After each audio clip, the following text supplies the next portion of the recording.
Baik, bismillahirrahmanirrahim. Assalamualaikum warahmatullahi wabarakatuh. Kita lanjutkan ya.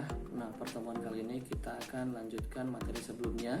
Sebelumnya kita udah belajar tentang lembaga jasa keuangan ya, terutama ada bank. Kemudian kemarin pertemuan terakhir itu kita membahas tentang lembaga keuangan bukan bank. Tapi pertanyaan Pak, kalau lembaga-lembaga ini tiba-tiba merugikan masyarakat, ya, terus siapa yang bertanggung jawab? Nah, sekarang kita akan belajar tentang otoritas jasa keuangan. Nah, otoritas jasa keuangan ini adalah lembaga ya yang nanti akan mengatur dan mengawasi lembaga jasa keuangan yang sebelumnya kita bahas ya.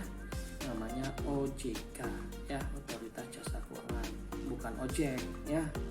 OJK.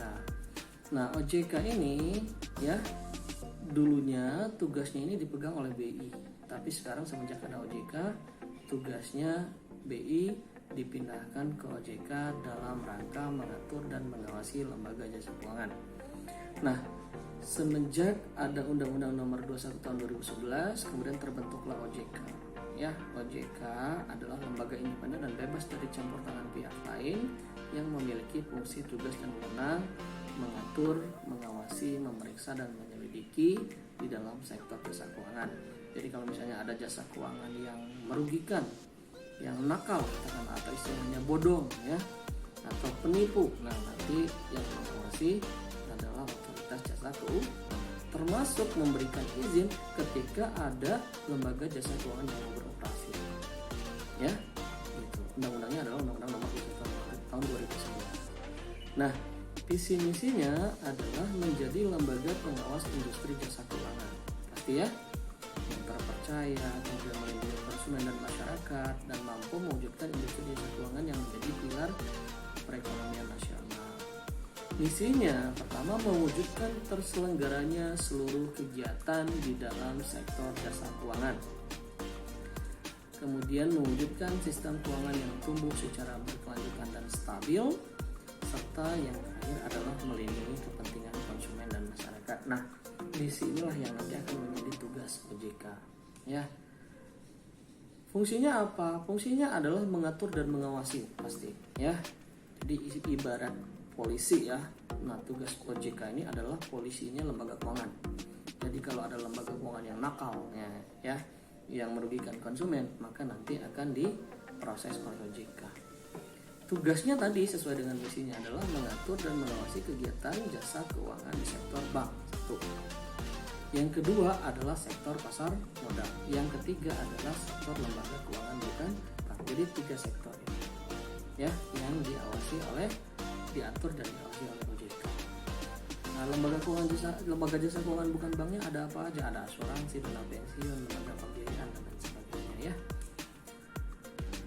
Nah, sekarang wewenangnya apa? Wewenang dalam pengaturan, wewenang dalam pengawasan, dan wewenang dalam perlindungan konsumen. Nah, ini sebenarnya ada di dalam undang-undang OJK ya. Oke. Kalau mengatur itu berarti kan mengeluarkan undang-undang, melaksanakan undang-undang ya.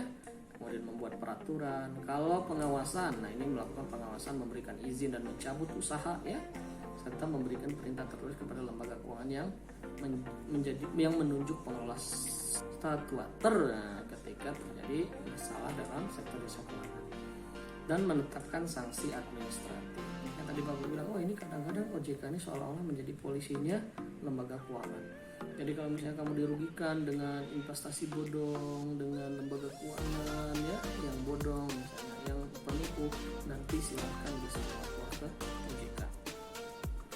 Nah, terutama dalam edukasi dan perlindungan konsumen. Jadi OJK ini tidak hanya menindak, tidak hanya melakukan penyelidikan, tidak hanya melakukan pengawasan, tapi juga melakukan edukasi dan perlindungan terhadap konsumen. Misalnya berupa edukasi ya, edukasi agar masyarakat tidak mudah tertipu sehingga nanti mencegah kerugian.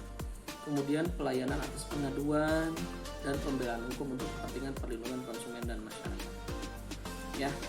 Nah, meskipun tugas BI sudah diserahkan kepada OJK, tapi OJK dan BI tetap berkoordinasi ya. Nah, ada beberapa hal yang dikoordinasikan, terutama pembagian tugas. Biasanya kalau BI itu bank sentral itu ada di makroprudensial, nanti kita akan bahas BI setelah KD ini. Kemudian kalau mikroprudensialnya itu tugasnya OJK ya, gitu. Nah, untuk materi OJK ini sebenarnya menarik ya. Jadi kalian bisa browsing ya kantor OJK mana saja ya. Kemudian di Bandung Pak, di mana kantor OJK? Bisa nggak kita berkunjung sekali-kali ke OJK? Nah, kalau dulu waktu ngajar di sekolah itu bapak ajak berkunjung. Cuman dalam kondisi pandemi seperti ini, sepertinya agak sulit untuk melakukan kunjungannya. Gitu. Nah, setelah ini nanti mungkin kita akan membahas tentang bank sentral ya. Nah, mudah-mudahan materi tentang OJK ini bisa sedikit menjadi bahan untuk kalian belajar ya, memudahkan kalian ketika belajar. Bapak berharap kalian tetap semangat ya. Mudah-mudahan kita semua dalam keadaan sehat walafiat. Ya, cukup untuk hari ini. Kita tutup dengan alhamdulillahirabbil alamin. Assalamualaikum warahmatullahi wabarakatuh.